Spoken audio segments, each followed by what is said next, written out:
were perfect and beautiful, and a little bit of a tonic in what is just a sad. It's difficult to even muster the kind of necessary performative enthusiasm for these types of intros at some level. One thing I should mention is I hope people realize that shit posting after tragedies is not mandatory. I don't know if people know that you don't have to say the worst thing you can possibly think of to inflame the spirits of people who may be suffering.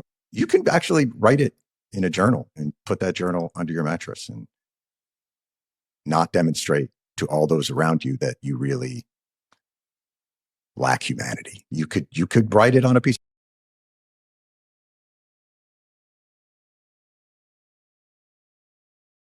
Shit on the cops. I mean, crime is up nationwide. It's crazy.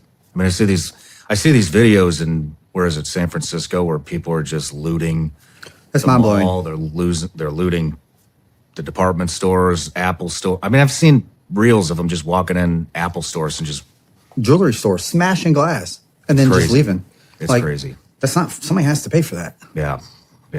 I'd be infuriated if I was a owner of a store in one of those cities. I mean, what do you even do as a cop? Honest question. What do you do as a law enforcement officer when that's happening? Because if you try to do anything, they're going to send you to jail for enforcing the law. It's I feel so sorry for law enforcement officers in those areas, because, God forbid, I had this conversation.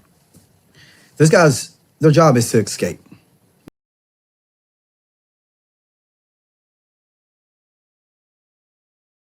Before the Trump administration took office, I said when they won that if they focused their immigration efforts on deporting criminals, MS-13, whatever, smugglers, human traffickers, drug traffickers, the massive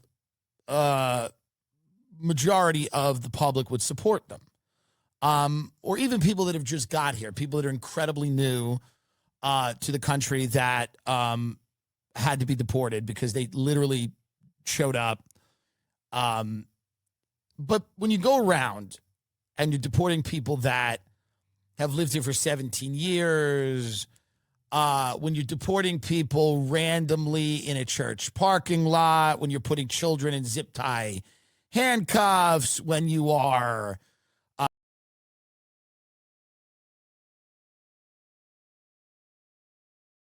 It confirmed multiple facets, not just with the technology aspect of it, but just the level of corruption and how deep this thing goes. And needless to say, it's something that was a catalyst for other things to at least kind of change my life, to start not looking into it directly, but just try to go deeper. What actually makes things happen? Yeah. So. Well, let me give you a quick introduction here real quick. Yeah, go for it. So, Michael Herrera, you were in Indonesia in 2009. You had a UAP/UFO encounter. Mm-hmm. You were a U.S. Marines, 2nd Battalion, 5th Marines. Yes. And you were at Operation Ketsana, correct? Yes, and Ketsana was in the Philippines, and we didn't participate in anything that. We actually got routed to go to Indonesia in that take. We're the only ship. Okay. So a lot of people are getting confused with that. The rest of the 7th Fleet stayed there, and we were the only element to actually go.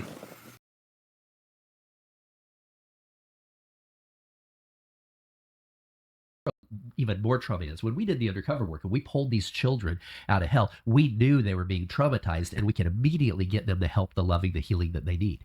What happens here in the U.S. is, a little girl is being abused by her trusted, loving guardians, her father, her uncle, her neighbor, whatever else, and then is told, keep this secret, don't tell anybody, and then it gets buried.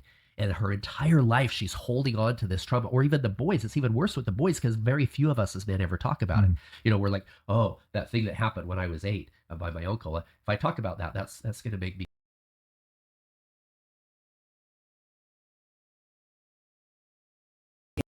I was abused by people that I can't even mention here. There's a lot of scars hidden behind those walls.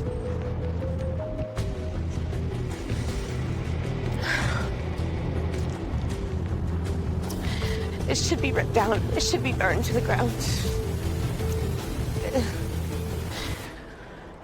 Some of my worst memories are from this place. Do you solemnly swear the testimony you're about to give will be the truth, the whole truth, and nothing but the truth to help you God? Yes, I do. Jeffrey Epstein led a privileged life. His extraordinary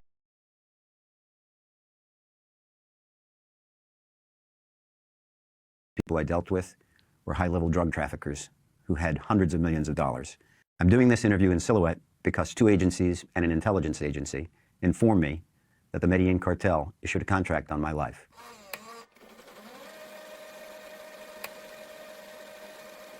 I spent a year and a half putting together what I think is one of the more sophisticated fronts used in undercover. I built the persona of Robert Musella. I dressed the part, certainly had the lifestyle, drove a Rolls-Royce, Mercedes, Jaguar. I was embedded in real businesses. Had an air charter service with a private jet.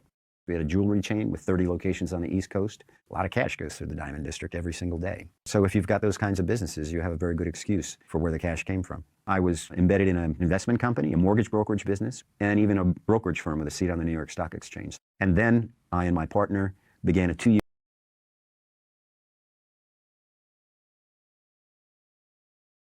speculating about them. What you have to do is prevent it ever wanting to. That's what we should be doing research on. There's no way we're going to prevent it from, it's smarter than us, right? There's no way we're going to prevent it getting rid of us if it wants to. We're not used to thinking about things smarter than us. If you want to know what life's like when you're not the apex intelligence, ask a chicken. Yeah, I was thinking of my dog Pablo, my French bulldog, this morning as I left home. He has no idea where I'm going. He has no idea what I do. Right. I can't even talk to him. Yeah. And the intelligence gap will be like that. So you're telling me that if I'm Pablo, my French bulldog, I need to figure out a way to make my owner not wipe me out. Yeah.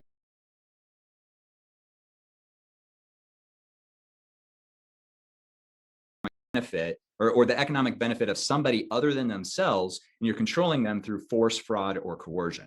And what we learned in doing this work is that it always starts with fraud. Rarely does this start with force or coercion. It usually almost always starts with fraud and then becomes force or coercion as the method of control once they've defrauded the individual. What does that mean? Once they've defrauded the individual, what does that mean? So let's take a case of labor trafficking. You get, young girl from Vietnam,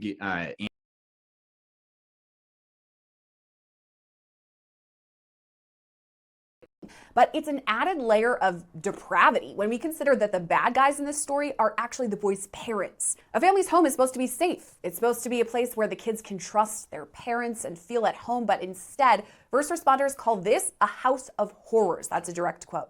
Take this as your trigger warning because right now we're going to dive into those details. The parents in this case are 34-year-old William and 36-year-old Zachary Zulock. They're a married couple out of Walton County, Georgia, which is just east of Atlanta. We're not revealing their sons' names to keep the boys' privacy, but we can tell you that right now they're ages 10 and 12, and they were adopted by the Zulocks through a Christian special needs agency. Outwardly, the Zulock family seemed to have it all. William worked for the government and Zachary had a job in banking. Their home was upscale too in a nice neighborhood of Loganville, Georgia. They posted pics online that were smiling,